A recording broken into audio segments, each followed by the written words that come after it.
കേരളം ഇന്ന് ലോകത്തിന് മുന്നിൽ ഒരു മാതൃകയായി നിൽക്കുന്നത് ദശകങ്ങളായി നടന്നുവരുന്ന പോരാട്ടങ്ങളുടെയും വിപ്ലവാത്മകമായ ഭരണ പരിഷ്കാരങ്ങളുടെയും ഫലമായാണ്. ഈ പശ്ചാത്തലത്തിലാണ് ഭരണ തുടർച്ച കേവലം രാഷ്ട്രീയമായ ഒരു വിജയമല്ല, മറിച്ച് നാടിന്റെ നിലനിൽപ്പിന്റെ ആവശ്യമാണെന്ന് CPM നേതാവ് MA ബേബി അടിവരയിടുന്നത്. LDF മാറി UDF വരണമെന്ന് ആഗ്രഹിക്കുന്നവർ കേരളത്തിന്റെ തകർച്ചയാണ് ലക്ഷ്യമിടുന്നതെന്ന അദ്ദേഹത്തിന്റെ പ്രസ്താവന ആഴത്തിലുള്ള രാഷ്ട്രീയ മാനങ്ങളുള്ള ഒന്നാണ്. കേരളത്തിൽ ഭരണമാറ്റം ഉണ്ടാകണമെന്ന് വാദിക്കുന്നവരുടെ യഥാർത്ഥ ലക്ഷ്യം സംസ്ഥാനത്തെ അഴിമതിയും വർഗീയതയും നിറഞ്ഞ പഴയ കാലത്തേക്ക് മടക്കിക്കൊണ്ടു പോവുക എന്നതാണ്. MA ബേബി ആരോപിക്കുന്നു. കഴിഞ്ഞ 10 വർഷത്തിനിടയിൽ കേരളം കൈവരിച്ച നേട്ടങ്ങൾ നിസ്സാരമല്ല.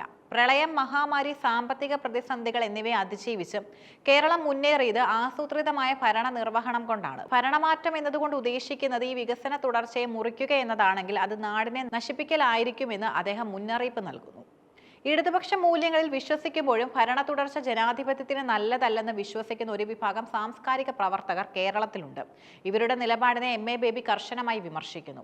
ഇടതുപക്ഷത്തെ സ്നേഹിക്കുന്നവർ തന്നെ ഭരണ തുടർച്ച വേണ്ടെന്ന് പറയുന്നത് വിരോധാഭാസമാണ്. ഭരണ തുടർച്ചയിലൂടെ മാത്രമേ ദീർഘകാല അടിസ്ഥാനത്തിലുള്ള വികസന പദ്ധതികൾ പൂർത്തിയാക്കാൻ കഴിയൂ. വികസനം മുന്നോട്ട് പോകണമെന്നും എന്നാൽ ഭരണം മാറണമെന്നും പറയുന്നത് കേരളം തകരട്ടെ എന്ന് ആഗ്രഹിക്കുന്നതിന് തുല്യമാണ്.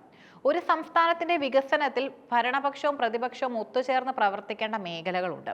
എന്നാൽ കേരളത്തിലെ ഇന്നത്തെ പ്രതിപക്ഷം രാഷ്ട്രീയ പകപോക്കലിന് മാത്രമാണ് മുൻഗണന നൽകുന്നതെന്നും അദ്ദേഹം നിരീക്ഷിക്കുന്നു.